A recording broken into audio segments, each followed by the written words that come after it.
સરસ મજાના એક નવા વિડીયોમાં આપ સૌ વિદ્યાર્થી મિત્રોનું હાર્દિક સ્વાગત છે। આજે આપણે ધોરણ 7માં પાઠ નંબર જે 12 છે ગુજરાતી વિષયમાં સરહદની સફરે એ પાઠની સમજૂતી આ વિડીયોના માધ્યમથી આપણે મેળવવાના છીએ। શરૂઆત કરીએ। સરસ મજાનો પાઠ જે છે સરહદની સફરે એ એક તીર્થયાત્રા રૂપે શરૂઆત થાય છે। અસમનું જે શહેર છે ગુવાહાટી ત્યાંથી શરૂ કરે છે અને અલગ અલગ માણસો ત્યાં બધાય આવે છે અલગ અલગ પ્રદેશના। એમાં ગુજરાતના પણ માણસો જોવા આવે છે અને અરુણાચલ પ્રદેશ એનું છેલ્લું ગામ તવાંગ જે એ યાત્રા જે છે ત્યાં પૂરી થાય છે એટલે એને તવાંગ તીર્થયાત્રા એવું નામ આપવામાં આવે છે કે દર વર્ષે નવેમ્બર માસમાં આ યાત્રા યોજાય છે। આપણે એની થોડીક સમજૂતી આ વિડીયોના માધ્યમથી મેળવીએ।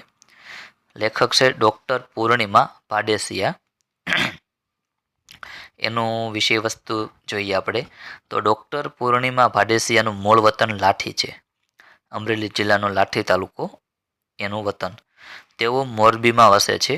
અત્યારે તેઓ ત્યાં છે। તેમણે MBBSનો અભ્યાસ કર્યો છે। અત્યારે તેઓ સ્ત્રી રોગ નિષ્ણાત તરીકે કાર્યરત છે।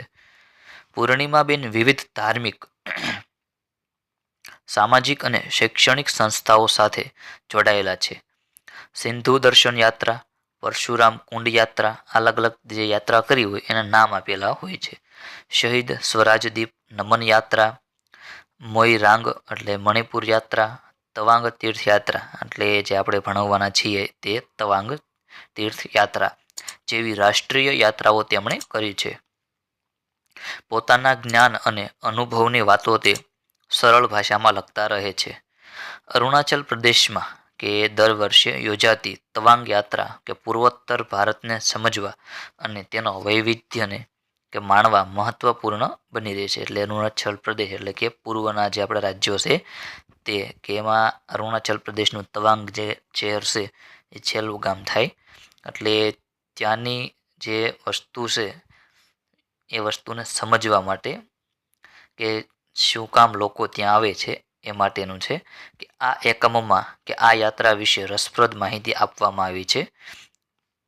જે મોટાભાગે આપણે ચીન જોઈએ તો એ ભારત તરફ દબાણ કરતું આવે છે એની માહિતી આપેલી છે અને જે વીર શહીદ જવાનો જે છે એની બધી વીરગાથા લખાયેલી છે, સ્મારક છે, એ બધી એની વાર્તા આપેલી છે આમાં। જેમાં ભારત દેશના જુદા જુદા પ્રાંતોમાંથી એટલે કે અલગ અલગ વિસ્તારોમાંથી લોકો જોડાય છે, વિદેશમાંથી પણ આવે છે। આ એકમ દ્વારા ભારતની ભાતીગળ સંસ્કૃતિનો પરિચય મળે છે। ધર્મ, પ્રકૃતિ અને રાષ્ટ્રપ્રેમનો ત્રિવેણી સંગમ અહીં ધર્મ બધાય ધર્મના માણસો આવે, પ્રકૃતિ અને રાષ્ટ્રનો પ્રેમ છે એ એનો ત્રિવેણી જે સંગમ છે એ અહીં પ્રતિબિંબ થાય છે તથા વતનથી દૂર વતનના માણસો મળે ત્યારે ઊભી થતી આત્મીયતાની સરસ ગૂંથણી થઈ છે। હવે જોઈએ આપણે કે ભારત દેશના પૂર્વોત્તર રાજ્ય અરુણાચલ પ્રદેશ રાજ્યમાં એક વિશિષ્ટ યાત્રા દર વર્ષે યોજાય છે અલગ પ્રકારની, જેમાં જુદા જુદા દેશ જુદા જુદા રાજ્યોમાંથી લોકો જોડાય છે। કે આ વખતે તવાંગ યાત્રામાં કે પાટણ જિલ્લાના ચલવાડાના સરવણજી પણ જોડાય છે। કે પાટણ જિલ્લો આપણો ગુજરાત રાજ્યનો પાટણ જિલ્લો એના એક ગામના ચલવાડાના તે સરવણજી પણ જોડાય છે, સાવ ગુજરાતી। કે સભા શરૂ થઈ ગઈ છે એટલે ત્યાં પહોંચી ગયા છે ને સભા શરૂ થઈ ગઈ છે। સરવણજી જરા મોડા પડ્યા છે, થોડુંક આવવા મને લેટ થઈ ગયું। સભાનું સંચાલન અંગ્રેજી મિશ્રિત હિન્દીમાં ચાલી રહ્યું છે એટલે જે સભા જે થઈ એનું સંચાલન જે કરવાનું છે એ અંગ્રેજી અને હિન્દી બંને ભાષા જે છે એ મિક્સમાં થાય છે। સરવણજી મુંજાઈને ચારે બાજુ જોઈએ છે એટલે થોડાક લેટ થયા અને સંચાલન કરવાવાળા જે ભાઈ છે અથવા તો બેન એ અંગ્રેજી અને હિન્દીમાં બોલે છે એટલે મૂંઝાય છે થોડાક સરવણજી જે આપણા ગુજરાતના છે। એમને ભાષાની અગવડ પડી રહી છે એટલે ભાષા ફાવે નહીં ગામડાના માણસો એટલે એમની નજર એક ભાઈ પર પડે છે. એ ભાઈ ગુજરાતી હશે એમ માનીને સરવણજી એમની નજીક સરે છે. એટલે થોડુંક લેટ થાય એને આવવામાં, એટલે મૂંઝાઈ જાય છે. પણ જે ભાઈ વાંચતા હતા, સંચાલન જે કરતા હતા, એને જોવે છે તો એને એવું લાગે છે કે આ ભાઈ ગુજરાતી છે. એમની નજીક સરે છે એટલે એની બાજુમાં જાય છે. પણ આ શું, એ ભાઈ તો પટપટ હિન્દીમાં અને ફટફટ અંગ્રેજીમાં વાતો કરી રહ્યા છે. એટલે જેવા એના નજીક જાય છે તો એ ભાઈ તો ફટફટ હિન્દીમાં બોલે છે અને અંગ્રેજીમાં વાતો કરે છે. સરવણજી જરા મૂંઝાય છે, એટલે હવે થોડીક મૂંઝવણ આવે છે. એટલામાં માઇક પરથી જાહેરાત થવા લાગી. जिसका पंजीकरण नहीं हुआ है એ લોગ મુझे મિલે. એટલે કહે છે કે જેનું પંજીકરણ એટલે રજિસ્ટ્રેશન થાય, નોંધણી થાય, કે જેનું રજિસ્ટ્રેશન અહીંયા નથી થયું એ લોકો મને મળે. સરવણજીની કોઠાસૂઝ જેવી તેવી નથી. એટલે કોઠાસૂઝ તો હોય, જૂના માણસો હોય ને, એટલે એ એટલું તો સમજી જ જાય છે કે માનો ન માનો પણ માઇકમાં બોલ્યા એટલે કંઈક કામની વાતો હશે. એટલે કોઠાસૂઝથી એને ખ્યાલ આવે છે કે માઇકમાં બોલે છે એટલે કંઈક અગત્યનું હશે, કંઈક કામની વાત છે. તેઓ ગણગણે છે કે આ પંજીકરણ શું હશે. એટલે કે હવે એને પંજીકરણ શું છે. તેમણે બાજુમાં ઊભેલા એક ભાઈને કે ભાંગી તૂટી હિન્દીમાં પૂછ્યું, એટલે જેવું તેવું આવડતું હતું એટલે પૂછ્યું કે આપ કહા સે આયે હો, એટલે તમે ક્યાંથી આવ્યા છો એમ. એ ભાઈ બોલ્યા મેં રાજસ્થાન ઉદયપુર સે હું, એટલે રાજસ્થાનનું ઉદયપુર ત્યાંથી આવ્યો છું. સરવણજીએ હાથ હલાવીને એમને પૂછી લીધું પંજીકરણ. એટલે તે ભાઈ બોલ્યા કે હમારા હો ગયા, આપ પહેલે પંજીકરણ કરવા લો. એટલે એ ભાઈને પૂછે છે સરવણજી આ જે પંજીકરણ કે એનો અર્થ જાણવો હતો.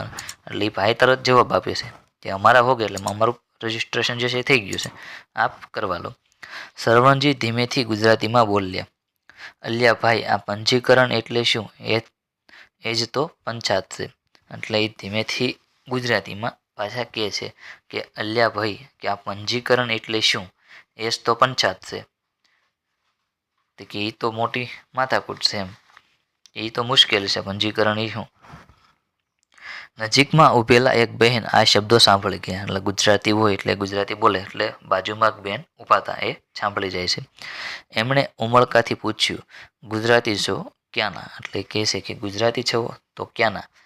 સરવણજીના જીવમાં જીવ આવ્યો. એટલે ગુજરાતી મળે કે આપણે જાણીતા લોકો મળે એટલે આનંદમાં આવી જાય. એ તો રાજીના રેડ થઈ ગયા.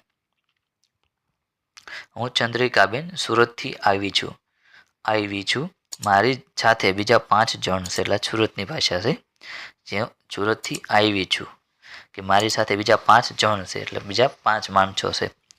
કે સાંભળીને સરવણજી તો ખુશ થઈ ગયા. હવે ગુજરાતી મળતા થઈ ગયા એટલે એને મજા આવી ગઈ. એ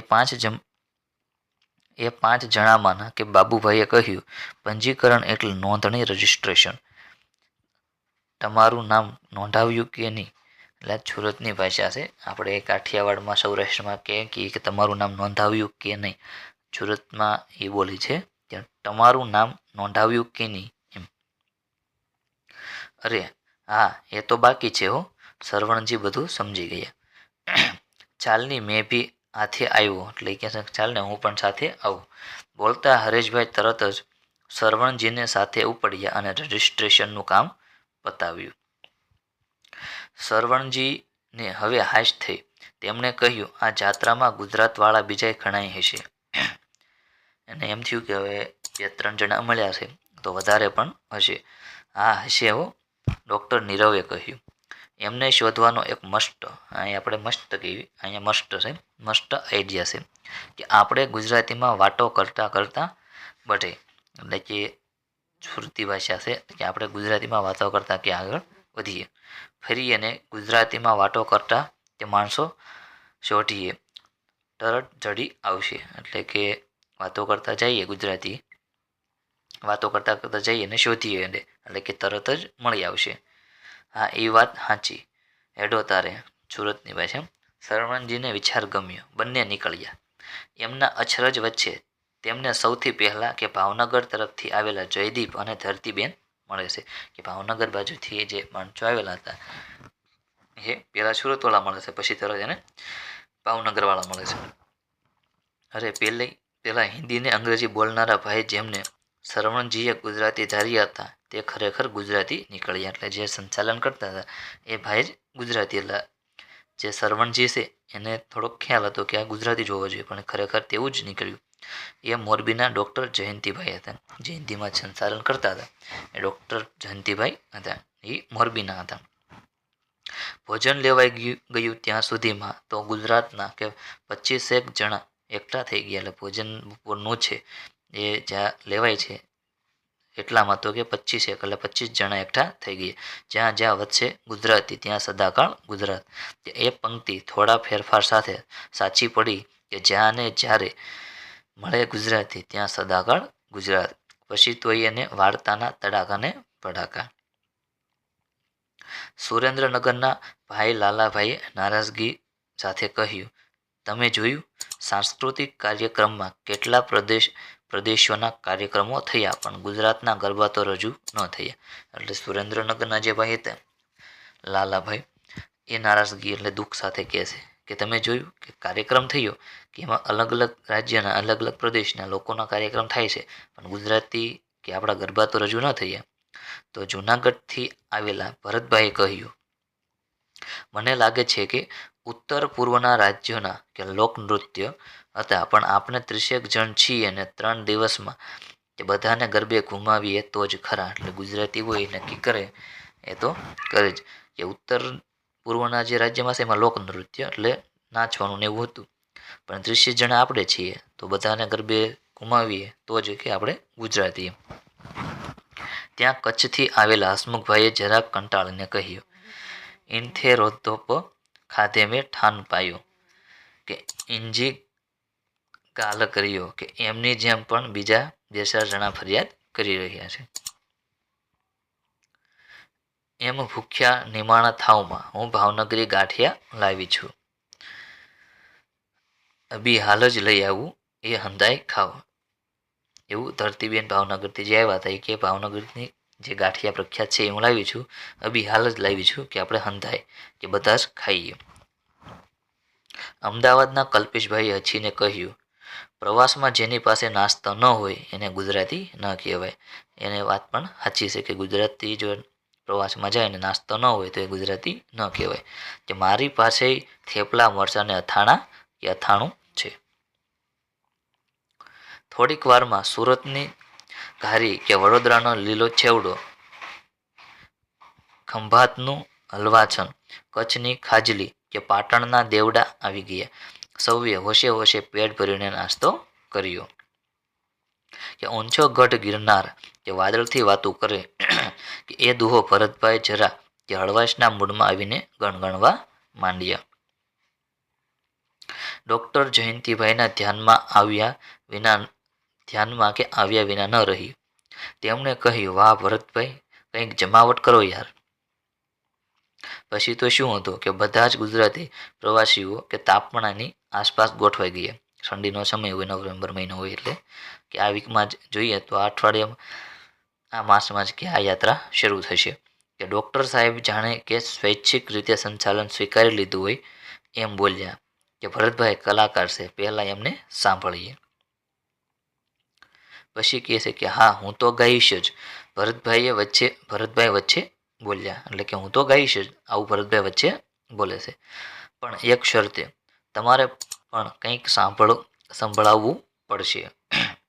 બધા એમાં સંમત થયા. એટલે પછી છાલ્ય વાતો કે ગીતા અને વાર્તાનો દોર કે બધાની હાજરી થઈ કે બધાએ કીધું અમે પણ સાંભળીશું અને સંભળાવીશું.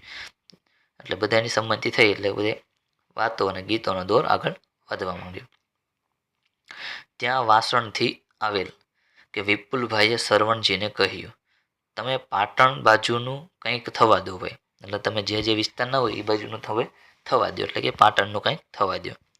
એટલે એમાં વડોદરાથી આવેલા મયુરીબહેને ટેકો પુરાવ્યો. એટલે વડોદરા બાજુમાં ત્યાંથી એને ટેકો પુરાવ્યો, એટલે એને થોડીક મદદ કરી, હેલ્પ કરી. સરવણજી ક્યાં પાછા પડે એમ હતા.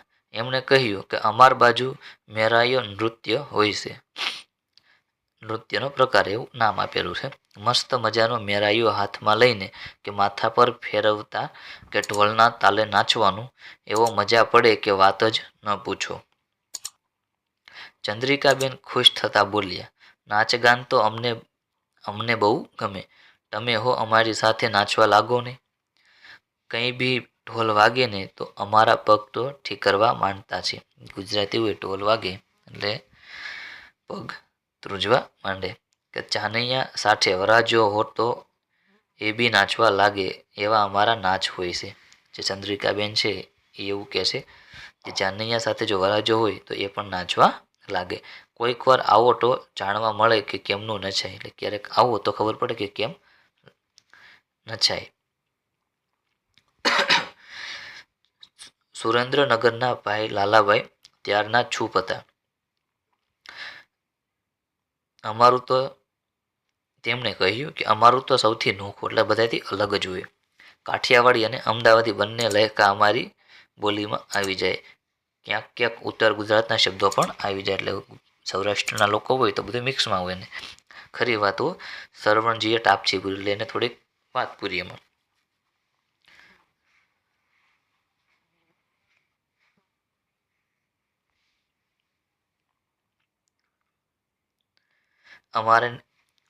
અમારે એને દસાડાને ક્યાં છેટું છે. એટલે કે અમારે એને ગામ જે નજીક છે એને ક્યાં આઘું છે. હસમુખભાઈ કહે, અસાંજો કચ્છ પાટણથી નજીક હો. ગામ છે એ કચ્છ જે છે ત્યાંથી નજીક છે. રાધનપુરથી આડેસર કતે દૂર છે. એટલે રાધનપુર છે ત્યાંથી આડેસર ક્યાં દૂર છે. વાતોના તડાકા બરાબર જામ્યા.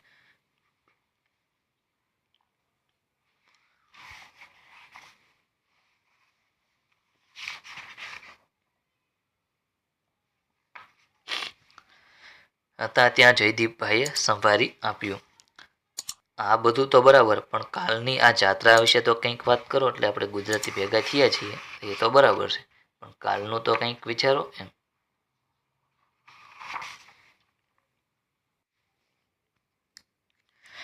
જયંતિભાઈએ હસીને કહ્યું, હા એ વાત મુદ્દાની તો સાંભળો. એ સાથે જ બધા એક કાન થઈ ગયા. ડૉક્ટર જયંતિભાઈએ શરૂ કર્યું કે આ યાત્રાનું નામ છે તવાંગ યાત્રા. દર વર્ષે નવેમ્બર માસમાં કે અસમના ગુવાહાટીથી આ યાત્રા નીકળે છે. અસમ જે રાજ્ય છે એનું ગુવાહાટી શહેર કે ત્યાંથી આ યાત્રા છે એ તવાંગ યાત્રા જે નીકળે છે. આપણે સૌ આજે ગુવાહાટી પહોંચી ગયા છીએ. કે આ ગુવાહાટી ઘણું જ પુરાતન શહેર છે. એટલે કે ઘણું જ જૂનું શહેર છે, પહેલાંનું છે અને જોવાલાયક છે. અહીં કે કામાખ્યા દેવીનું વિશ્વવિખ્યાત મંદિર આવેલું છે. જો ચિત્રમાં જોયું છે, વેલકમ ટુ તવાંગ. કે શક્તિપીઠ તરીકે ઓળખાય છે એ જ ને. હસમુખભાઈએ પૂછ્યું. એટલે કે જે શક્તિપીઠ તરીકે ઓળખાય છે તે જ ને. હા, કે ભારત દેશમાં કુલ 51 શક્તિપીઠો છે. કે તેમાંની એક આ શક્તિપીઠ છે. કુલ ભારતમાં 51 શક્તિપીઠ છે તેમાંની એક આ. હા બરાબર. જાત્રામાં આગળ બીજું શું શું જોવાનું આવશે? ધરતીબહેને પૂછ્યું. એટલે હવે બે ધરતીબેન એવું કહે છે, યાત્રામાં આપણે નીકળવાના છીએ તો આગળ શું શું આવશે. ગુવાહાટીથી આગળ કે અસમનું નગર તેજપુર આવે છે. એટલે ગુવાહાટીથી યાત્રા જે શરૂ થશે એટલે આગળ જાય એટલે અસમ એનું તેજપુર આવે છે. કે અહીંનું અગ્નિગઢ મંદિર પણ પૌરાણિક મહત્વ ધરાવે છે. કે બાણાસુર નામના કે દાનવનું કે આ નગર છે. બાણાસુર નામનો જે દાનવ હતો એનું આ નગર છે. કે ઓખા હરણની વાત છે એની વાત છે. કે ઓખા હરણમાં કે આવશે એ બાણાસુર તો નહીં. સરવણજીએ પૂછ્યું કે આવશે જે ઓખા હરણ વાર્તા છે એમાં જે બાણાસુર આવે તે નહીં ને.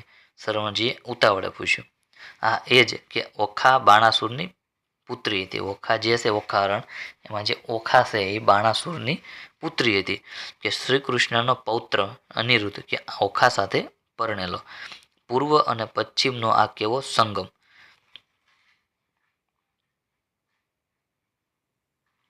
બરાબર. કલ્પેશભાઈએ પૂછ્યું કે આગળ પછી ભાલુક પોંગ આવતું હશે ને.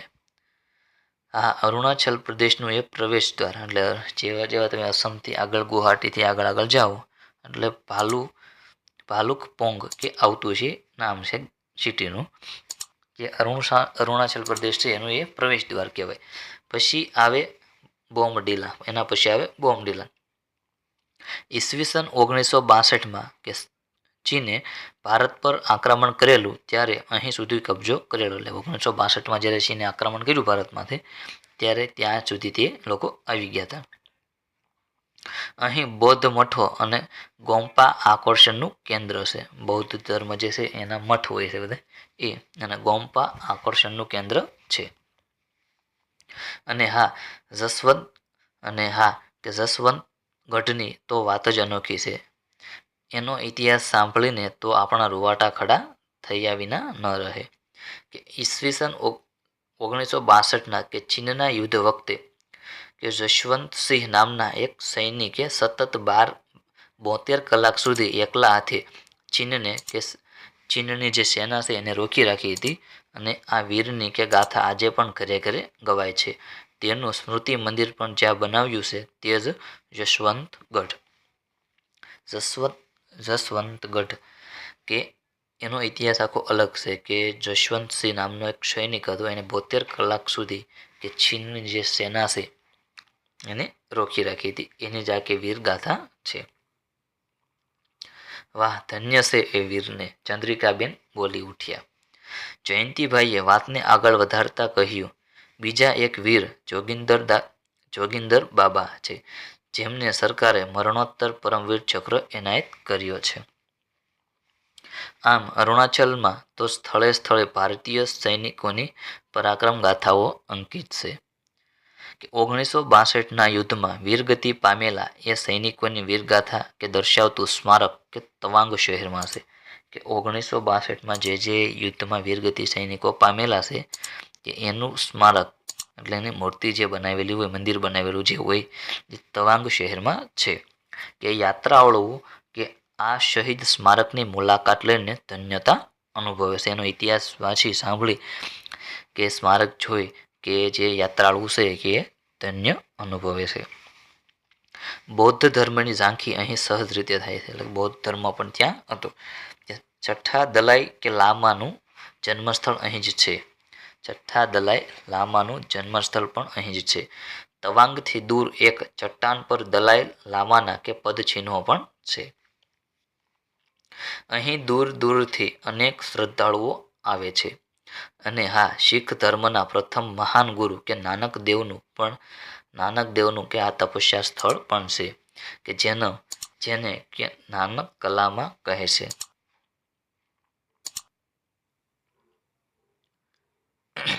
અને એક ખાસ મહત્વની વાત તો રહી જ ગઈ કે અહીં યાત્રાના રસ્તે પ્રવૃત્તિ તો એવી વેરાઈને પડી છે કે તમે જોતા જ રહેશો. પ્રકૃતિનું સુંદર દ્રશ્ય કે તમે જોતા જ રહેશો. કે અહીં ઝાંગ વોટરફોલ છે અને શોંગ ચરે લેક એટલે નદી છે. એની વાતો લાંબી છે, પણ યાત્રાના આકર્ષણ કેન્દ્ર કે આ કુદરતી દ્રશ્યથી તમે ધન્યતા અનુભવશો એ નક્કી છે. આનો મતલબ તો એ જ કે તવાંગ યાત્રા કે રાષ્ટ્રીય,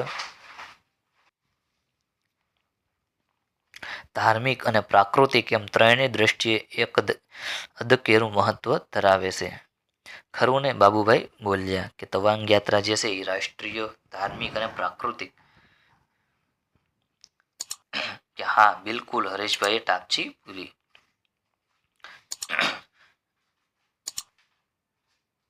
ટાપચી પૂરવું એનો મતલબ થાય કે ચાલતી વાત હોય એમાં હાજરી આપીએ આપણે.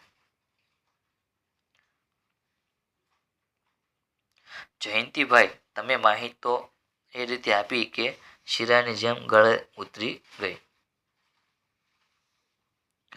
પણ હા, એક સવાલ મને થાય છે. અંબાજીથી આવેલા અમૃતભાઈ પહેલી વાર બોલ્યા. તે પૂછી લો ને તમારે, એટલે કે છે કે તમે તમારે પૂછી લો ને. આપણે તો છેક સરહદે જવાનું છે, તો પછી આ યાત્રાને તવાંગ યાત્રા કેમ કહે છે? હા, સરસ પ્રશ્ન છે. આમ તો આ યાત્રા કે અરુણાચલ પ્રદેશમાં જ કે જ્યાં ભારત અને ભૂટાન અને ચીનના કબજામાં તિબેટ છે એ ત્રણેય દેશની સરહદે આવેલા કે બુમલા બોર્ડર સુધી નીકળે છે. આ યાત્રા જે છે ભારતથી ભૂતાન અને ચીનમાં જે કબજો છે તે તિબેટ એ ત્રણેય દેશની જે સરહદ છે બોર્ડર જે છે બુમલા કે ત્યાં સુધી નીકળે છે.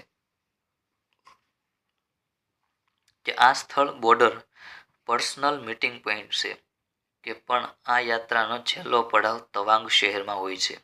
છેલ્લે પૂરી ક્યાં થાય તો કે તવાંગ શહેરમાં, તેથી એને તવાંગ તીર્થયાત્રા કહે છે. ઓકે, સમજ્યો. પણ તવાંગ શહેર કેવડું હશે? તવાંગ આશરે 11,000 જેટલી વસ્તી ધરાવતું કે તવાંગ જિલ્લાનું મુખ્ય મથક છે. એ જયંતિભાઈએ વાતનો બંધ વાળતા કહ્યું, આ રાષ્ટ્રીય યાત્રા છે. ભારતભરમાંથી યાત્રાળુઓ આમાં જોડાય છે. આપણે આવ્યા એમ સૌ આગળના દિવસે ગુવાહાટી પહોંચે છે. પછી તો આપણે જાણીએ છીએ કે આયોજકો દ્વારા કે હોટલમાં ઉતારા અપાય છે. સાંજે તમામ યાત્રાળુઓને એક બેઠક મળે છે. કહો ને કે રાષ્ટ્રીય યાત્રાના પ્રવાસીઓના કે સ્વાગત સમારંભ, એટલે જે લોકો જે બધા આવ્યા હોય દૂર દૂરથી એનું સ્વાગત માટે સાંજે બેઠક મળે છે. અહીં ભારતીય સાંસ્કૃતિક પરંપરા અને વારસાને પ્રદર્શિત કરતો કાર્યક્રમ પણ થાય છે. યાત્રાના આયોજક વરિષ્ઠ યજમાનો કે દેશભરમાંથી આવેલા કે યાત્રાળુઓને આવકારે છે. વિશિષ્ટ જે મેન લોકો હોય બધા યજમાનો ત્યાંના એ દેશના અલગ અલગ વિસ્તારોમાંથી જે લોકો આવ્યા છે એને આવકારે છે. અસમના રાજ્યપાલ જેવા કે મહાનુભાવ પણ સ્વાગત કાર્યક્રમમાં પધારે છે. રાજ્યપાલ જેના હોય ત્યાંના એ પણ આવે છે. એક અદ્ભુત મેળાવડો જામે છે. અહીં જુદી જુદી ભાષાઓ, જુદા જુદા પોશાકો અને જુદી જુદી પરંપરાઓ ખરી છતાં કંઈક તો એવું છે કે જે સૌને એક સૂત્રે જોડી રાખે છે. એ બધું આપણે જોયું. હવે તમને મુખ્ય વાત કહું કે આ તવાંગ યાત્રાનો એક હેતુ કે દૂર દૂર સરહદ ઉપર રહેતા લોકોને વિશેષ આત્મીયતા પૂરી પાડી તેમને ભારત સાથે જોડવાનો છે. કે હજી ચીનની બોર્ડર ઉપર અમુક લોકો જે છે એને ભારત દેશ સાથે જોડવાનો મુખ્ય હેતુ છે. એટલે ખાસ કરીને કે આ યાત્રા થાય છે. કે આ યાત્રામાં યાત્રીઓ કે સમાન ભાવથી કે કામાખ્યા દેવી કે ભગવાન બુદ્ધ અને ગુરુ નાનક સંબંધિત જે સ્થળોની યાત્રા કરીને ધન્ય થાય છે. ઈસવીસન 1962માં કે પરાક્રમ દાખવી વીરગતિ પામેલા સૈનિકોની પરાક્રમ ગાથા સૌ જાણે છે. કે તવાંગ સ્થિત શહીદ સ્મારકના દર્શન કરે છે. યાત્રિકો સરહદે જઈ ભારત માતાનો જય ઘોષ કરે છે. કે દુનિયાનો છેલ્લો ગુલામ દેશ છે તિબેટ છે, તેની સ્વતંત્રતાનો સંકલ્પ લેશે. ઈસવીસન 1962માં ચીને હુમલો કરીને ભારતની હજારો ચોરસ કિલોમીટરની જમીન પર કબજો કરી લીધો છે. તે ભૂમિને મુક્તિનો પણ સંકલ્પ લેશે. એટલે 1962માં જે યુદ્ધ થયું હતું એમાં ચીને કે હજારો કિલોમીટરની જમીન જે છે એ કબજે કરી લીધી હતી કે એ પણ પાછી લેવાનો સંકલ્પ કરે છે. કે આ સાંભળતા જ સૌને ધન્યતાની અનુભૂતિ થઈ કે સૌની આંખ સામે એક પછી એક સ્થળ આવવા લાગ્યા. ત્યારે શાંતિથી સાંભળી રહેલી નાનકડી ભવ્યા બોલી, અરે હમણાં વારંવાર અપાયેલી સૂચના યાદ છે ને કે સવારે વહેલા નીકળવાનું છે, અંધારે તૈયાર થવું પડશે. આ ભવ્યા ખરું કહે છે. વતનથી દૂર દૂર મળેલા આ લોકો માત્ર 2 કલાકમાં તો વર્ષો જૂની ઓળખાણ હોય તેટલા નજીક આવી ગયા ને નવાઈ સાથે જય શ્રી કૃષ્ણ, શુભરાત્રિ, ગુડ નાઇટ અને સુખરાત કરજો એમ કહેતા કહેતા પોતપોતાના નિવાસસ્થાન તરફ ચાલ્યા. કે હજી તો 2 કલાકમાં જે મળ્યા હતા પણ જૂના મિત્રો હોય, જૂના ઓળખેતા હોય, જૂની ઓળખાણ હોય એટલા બધા એ નજીક આવી જાય છે. હવે જોઈએ આગળ શબ્દાર્થ છે. શબ્દાર્થ આપણે જોઈએ. પંજીકરણ એટલે નોંધણી અને રજિસ્ટ્રેશન. પછી પંસાત એટલે ઉહાપોહ અને પાંજગડ એટલે કે અહીં મુશ્કેલી એવું થાય,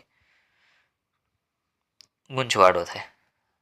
સ્વૈચ્છિક એટલે પોતાની ઈચ્છા પ્રમાણેનું, મરજિયાત. ગરવું એટલે ગૌરવશાળી, મોટું, મહાન. સાંજો એટલે કે અમારો, આ કચ્છનો શબ્દ છે. અનેરી, અનન્ય, અસાધારણ. શક્તિપીઠ એટલે દેવીનું સ્થાનક. શબ્દ સમૂહ માટે એક શબ્દ પૂછાઈ શકે. પ્રવેશ માટેનું દ્વાર એટલે પ્રવેશ દ્વાર. સાધુઓનો આશ્રમ એટલે મઠ. કોઈની સ્મૃતિમાં બંધાયેલું મંદિર એટલે સ્મૃતિ મંદિર. પછી મરણ પછીનું મરણોત્તર. વીરની ગાથા એટલે વીર ગાથા. પગલાની છાપ એટલે પદચિહ્ન. રહેવા માટેનું સ્થાન એટલે નિવાસ સ્થાન. તપસ્યાનું સ્થળ એટલે તપસ્યા સ્થળ. હવે રૂઢિપ્રયોગ છે કે જીવમાં જીવ આવવું એટલે કે શાંતિ થવી, ઊંચાટ દૂર થવું. રાજીના રેડ થઈ જવું એટલે બહુ જ ખુશ થઈ જવું. તડાકા મારવા એટલે કપછપ કરવી, ડીંગો મારવી. ટાપછી પૂરવી એટલે કે ચાલતી વાતમાં હાજરી પૂરવી એવો મતલબ થાય છે. સરસ મજાનું જે ચેપ્ટર છે એની આપણે સમજૂતી અહીંયા આ વિડીયોના માધ્યમથી મેળવવી. હવે સ્વાધ્યાયને જે છે આપણે આગલા વિડીયોમાં રાખીશું. ત્યારે આ વિડીયો અહીંયા પૂર્ણ કરીએ છીએ. મળીએ પાછા તમને નેક્સ્ટ વિડીયોમાં સ્વાધ્યાયના પ્રશ્નો સાથે. મળશું પાછા નેક્સ્ટ વિડીયોમાં.